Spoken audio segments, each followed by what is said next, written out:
latihan Swiss lain lagi tempat latihan Jepang selama Piala Dunia viral juga beredar di media sosial. Karena netizen menyoroti lapangan latihan Jepang mirip seperti di kampung-kampung di Indonesia. Nah ini kondisi lapangan latihan timnas Jepang di Monterrey, Meksiko jelang Piala Dunia 2026. Kita lihat ya, pijakan tanahnya tanpa aspal, rumput liar di sekeliling lapangan, tembok-tembok tak terawat. Ini menjadi pemandangan unik selama gelaran Piala Dunia. Lapangan latihan juga tidak dalam kondisi maksimal. Kita lihat pemain-pemain Jepang ini kayak ya main seperti tarkam ya. Padahal ini kan kelas Piala Dunia gitu ya. Dan atas rumputnya juga tidak bagus ya rumput lapangan latihannya. Dan atas kondisi ini Jepang kemudian memindahkan lokasi latihan mereka ke fasilitas El Barrial yang dinilai lebih baik dan aman untuk menunjang persiapan. Saya jadi ingat main bola waktu SMA kalau kayak gini. Padahal ini Piala Dunia loh.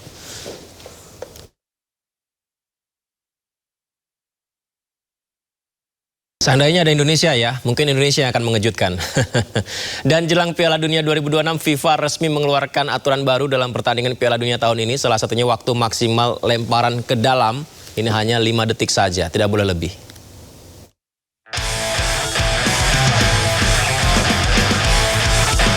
FIFA resmi menetapkan aturan baru jelang gelaran Pesta Akbar Sepak Bola Dunia tahun ini. Pertama, pemain dilarang menutup mulut saat terjadi konfrontasi. Jika dilakukan, pemain akan menerima kartu merah.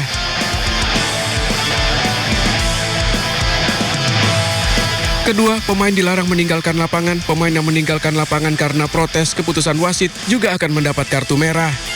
Aturan ini juga berlaku untuk ofisial tim yang memprovokasi pemain sebagai bentuk protes. Tim yang menyebabkan pertandingan berhenti dinyatakan kalah.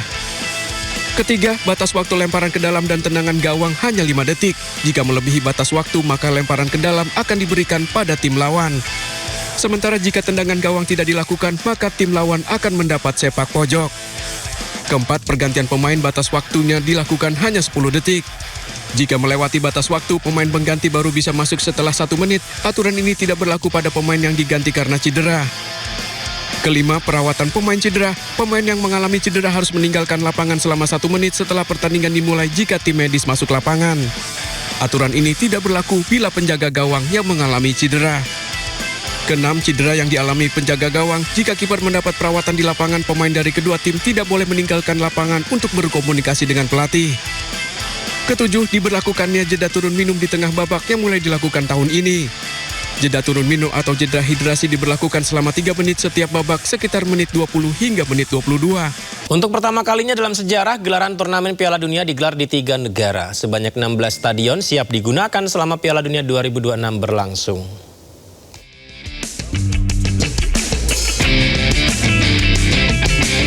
Kanada, Amerika Serikat, dan Meksiko berbagi tugas sebagai tuan rumah Piala Dunia 2026. Tuan rumah 3 negara ini adalah pertama kalinya sepanjang sejarah Piala Dunia. Sebanyak 16 stadion telah dipilih untuk menggelar pertandingan mulai dari babak penyisihan hingga partai final. Di Kanada, turnamen akan diselenggarakan di 2 stadion, yakni di Stadion BC Place yang terletak di Vancouver dan Stadion Toronto di Ontario.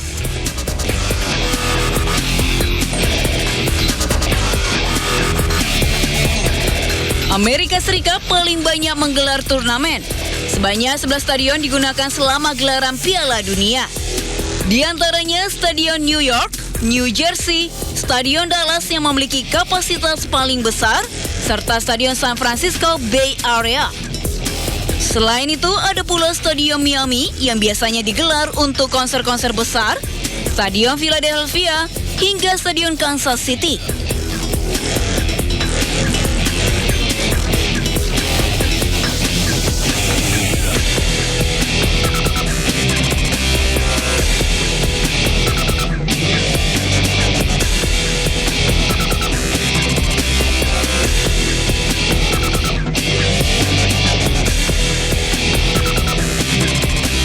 Sementara Meksiko terdapat 3 stadion yang digunakan untuk menggelar turnamen, yakni Stadion Azteca Meksiko yang merupakan stadion berkapasitas terbesar, Stadion Guadalajara, dan Stadion Monterrey.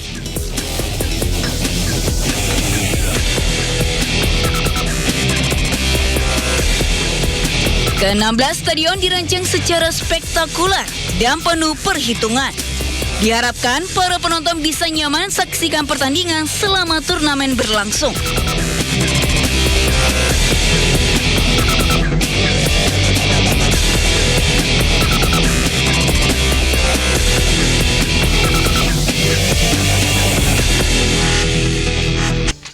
Ya, ini poin terakhir tadi pemirsa ini tentang supporter Iran. Jadi sebelumnya timnas dan supporter Iran juga mengeluhkan perlakuan Amerika Serikat terhadap mereka. Amerika Serikat dituduh menolak visa kepada belasan anggota delegasi Iran ke Piala Dunia. Sementara supporter Iran mengkritisi pembatasan yang dikenakan tim selama turnamen.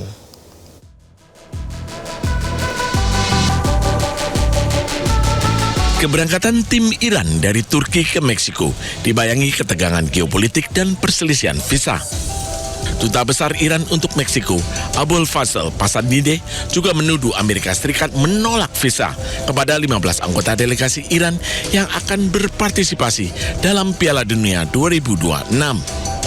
Dirinya meminta intervensi FIFA untuk memastikan kepatuhan terhadap komitmen yang dibuat oleh negara-negara tuan rumah turnamen tersebut. امیدوارم تمامی موانع موجود در سریع‌ترین زمان ممکن و در چارچوب مقررات بین‌المللی و تعهدات مرتبط با برگزاری جام جهانی برطرف شود تا اعضای تیم ملی ایران و مربیان کادر مدیریتی آن که بخش جدایی ناپذیر تیم ملی هستند بتوانند بدون دغدغه و با تمرکز کامل در این رقابت‌ها حضور یابند. Setibanya tim nasional Iran di Tijuana, Meksiko, mereka langsung bertolak ke penginapannya dekat Estadio Saliente, tempat tim akan melakukan latihan untuk babak penyisihan grup F. Sementara itu, para penggemar Iran juga mengkritisi pembatasan yang dikenakan tim selama turnamen. The United States government is a sore loser. They always has to make an enemy of somebody to be the good guys. It's sad. It's really, really sad what the United States is doing. Not it's only itself, but it's a bad example for the sports in general. Same with like FIFA. FIFA shouldn't be letting the games go if the United States is not obligating by its regulations. Tim Iran akan menghadapi Belgia, Mesir, dan Selandia Baru di grup F. Mereka akan bertanding di laga pembuka di Los Angeles pada 15 Juni mendatang. Sejumlah pesawat tanker pengisian bahan bakar milik Amerika Serikat bersiaga di Bandara Ben Gurion. Keberadaan pesawat ini untuk memberikan tekanan kepada Iran. Sejumlah pesawat militer milik Amerika Serikat masih berada di Bandara Ben Gurion. Pesawat ini bersiaga setelah Israel dan Iran kembali saling serang. Pesawat-pesawat ini diyakini sebagai pesawat tanker pengisian bahan bakar udara Angkatan Udara Amerika Serikat termasuk Boeing KC-135. Sementara itu pesawat tempur Amerika Serikat berada di pangkalan militer yang lebih aman. Bandara Ben Gurion dipenuhi oleh pesawat milik Amerika Serikat di mana Kepala Otoritas Penerbangan Sipil Israel Shmuel Zakai sempat memperingatkan Menteri Transportasi Miri Regev bahwa Ben Gurion beroperasi seperti layaknya pangkalan militer dan bukan bandara sipil.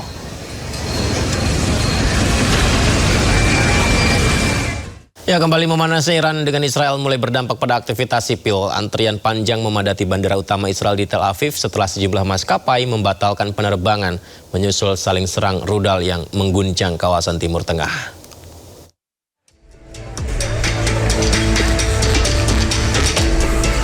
Antrian panjang terlihat di Bandara Ben Gurion, Tel Aviv. Setelah meningkatnya ketegangan antara Iran dan Israel memicu gangguan pada operasional penerbangan internasional. Ratusan penumpang memenuhi area check-in, sementara sejumlah keluarga tampak menyambut kerabat yang baru tiba di tengah situasi keamanan yang tidak menentu. Sejumlah penumpang yang tiba dari Amerika Serikat mengaku mengalami kepanikan selama penerbangan setelah muncul laporan mengenai serangan rudal Iran ke wilayah Israel. Bahkan seorang penumpang menyebut lebih dari 10 calon penumpang memilih membatalkan perjalanan mereka setelah sirine peringatan berbunyi. It was very difficult. A lot of people come in very, very bad situation. A lot of women, they want to go out of the plane. So we stay more for half an hour until we know what's going on. Because in the beginning, nobody knows what's going to be. It was very stressful. stronger than here. Otoritas setempat tengah melakukan evaluasi situasi dan menegaskan bahwa wilayah udara Israel tetap terbuka. Operasional penerbangan di Bandara Ben Gurion Airport disebut masih berjalan normal. Ketegangan meningkat setelah Iran meluncurkan serangan rudal ke Israel Utara pada Minggu malam, yang kemudian dibalas dengan serangan udara Israel ke sejumlah wilayah Iran.